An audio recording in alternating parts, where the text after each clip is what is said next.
Hey there, Ancestral Energy, Dovydas Lukšas on the boat, nearby water. Just enjoying a nice afternoon sun.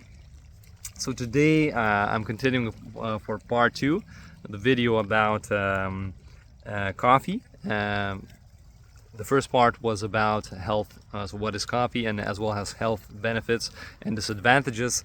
And now I would like to speak about what are some consumption tips for healthy consumption, and what are some personalization aspects. So, all right. So first things we have to know that coffee is very often, the coffee beans are sprayed with pesticides. Therefore, if you want to consume a healthier cup of coffee, you want to buy organic, biological, dynamic, biodynamic coffee beans, if possible. Then there's less of that micro pesticide dosing risk, now, the second point is about coffee and the type of coffee that you consume. So if you're consuming instant coffee or just already ground coffee, you are losing the health benefits because the amount of antioxidants and polyphenols is reduced in already prepared and kind of, you could say, even like damaged coffee to that extent.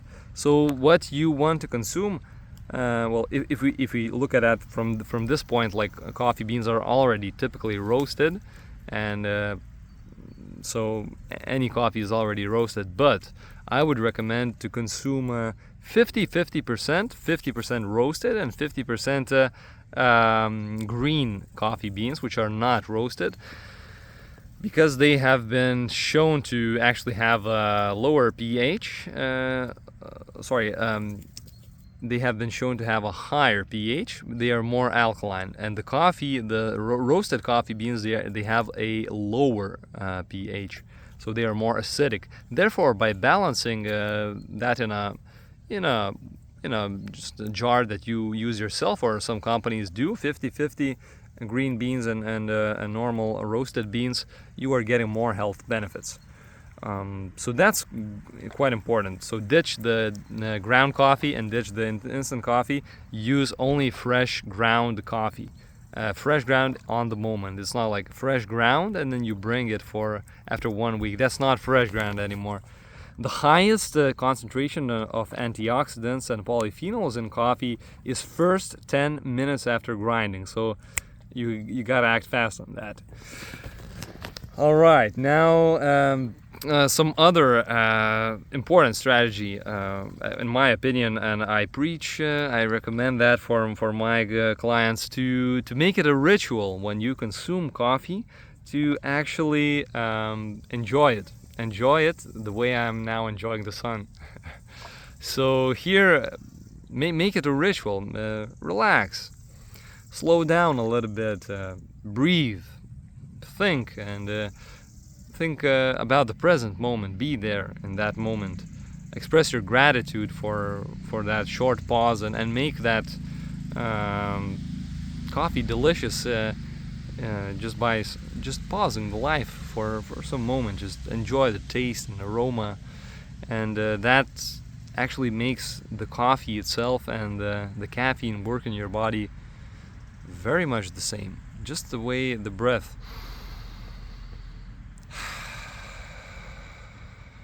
just like a few breaths can change the state, and the caffeine and the coffee works different in a different state. So keep that in mind. Consume it mindfully. Now, the third aspect of it would be that coffee is unfortunately a dehydrating drink, so it makes you lose water. Therefore, I would say for every cup of coffee that you drink extra 2 cups of water. And as well, don't forget about sleep. I know a lot of people get very stimulated from cacao and coffee and matcha teas, and they think or they feel that they can reduce their sleep load, but that's just an effect from overstimulation of stress hormones. when they will reduce to baseline, if you would just ditch the caffeine sources for more than 24 hours, you will feel this, I would say, the state that is your body naturally in. So be very careful with that, and respect your body and the restorative phases of it, in this case mainly sleep. So that's for the recommendations of consumption. Now I want to add some aspects of personalization. So like in that sense, like who should consume it and who should actually not. You have to be very realistic with how your body is functioning, and you have to be realistic what's the relationship with coffee for you. So are you actually emotionally or maybe mentally dependent from it? Is there a tick to consume it? Is there like some kind of waking up and then already thinking about it? And if that's the case, then coffee is in control of you. If life is good for you without coffee or with, and you are able to enjoy it but remain unattached, then it's you can, I think, consume it. You don't have an addiction. But if you feel any deeper disturbances like that, which are in a way also attachments, you should do some re-evaluation, and as well as caffeine detoxes. So sometimes it's good to pause caffeine. Like, I'm not saying to pause for all the time, that's your decision, but if you've been consuming coffee for months, for years, it's good to give nervous system a relaxation phase. So for example, stop it for 3 days, for 10 days, for 3 weeks, for 2 months, depending on the time that you have stopped, and then keep a certain type of duration for how you consume it. For example, 2 weeks consume, 1 week stop, 2 days in a week you consume and 5 days don't, or 5 days you consume and 2 days you don't consume. And these are already much better systems that keep your inner circadian clocks and biological homeostasis in a better shape. So that's that.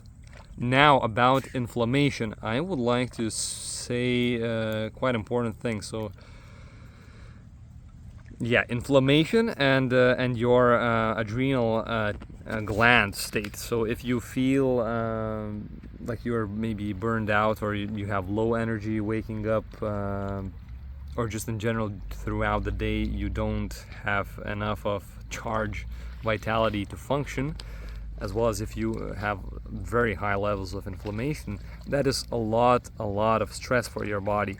And it's already flooded with stress hormones, unfortunately.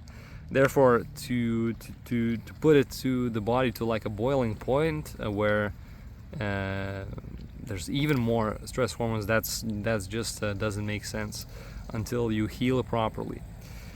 So you should evaluate that, and actually people who are in a healthy state, who have a healthier adrenal glands and healthy nervous system, they can handle that caffeine energy properly, use it effectively, and also remain grounded and centered. That's very, very important. If you are just consuming coffee to change your state because you're like low energy and you just consume it to feel better, and that's some kind of addiction, and then keep in mind that it's all in a way like it's a fake stimulation, because you're robbing the energy from your energetic reserve. It's that energy is created via stress hormones, so in the long run it's not healthy. So with that, you just have to be truthful to yourself, and I'll leave this for you. Yeah, now last point would be about digestive system. So, well, obviously coffee is actually good for raising the stomach acid and digesting the food. Actually helps with bile production and bile flow, so helps very much with a fatty meal. If you've eaten a fatty meal and have some, let's say, indigestion it helps to produce the bile, to make the bile flow, and that's very good to digest the fat and fatty, like fat-soluble vitamins, such as vitamin A, D, A, K, and K2. It also improves your detoxification, so that would be yeah, just literally going to the toilet to poop, poopy. So as I told in the last video, I had clients who do not poop for a week, and they have like laxatives and other things. They can do that only with the help of laxatives. So that's very bad, and you know, detoxification is a very big part of health, crucially important. So anything that helps you to detoxify is of course good. So that stimulation of peristalsis and is good in the sense that it makes you to get rid of waste. But I want you to be very much honest with yourself and in regards to GI system, so digestion, feeling of easiness in the stomach, in the intestines, removing the waste in the colon and stuff like that.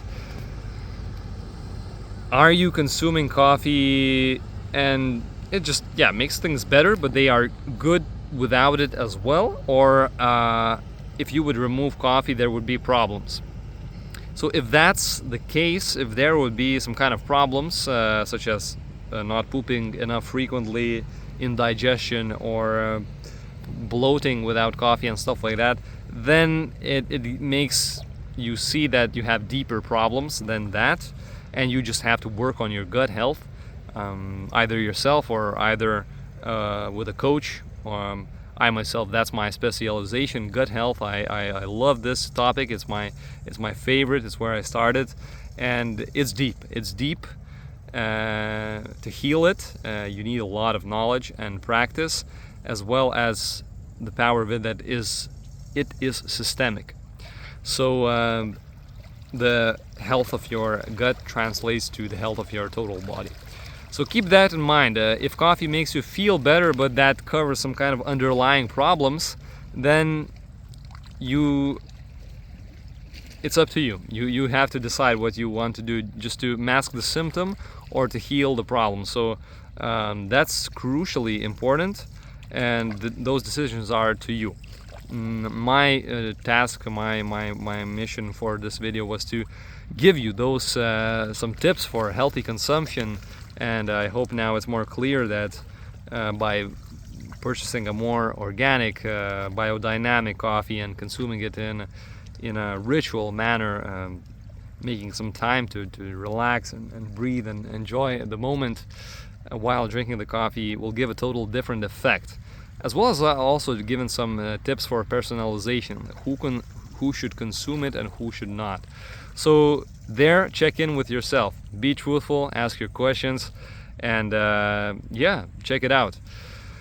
So thanks for watching these part 1, part 2. I hope now you are more informed about coffee and you can make better decisions. And please let me know in the comments what's your relationship with coffee, and whether these videos were beneficial.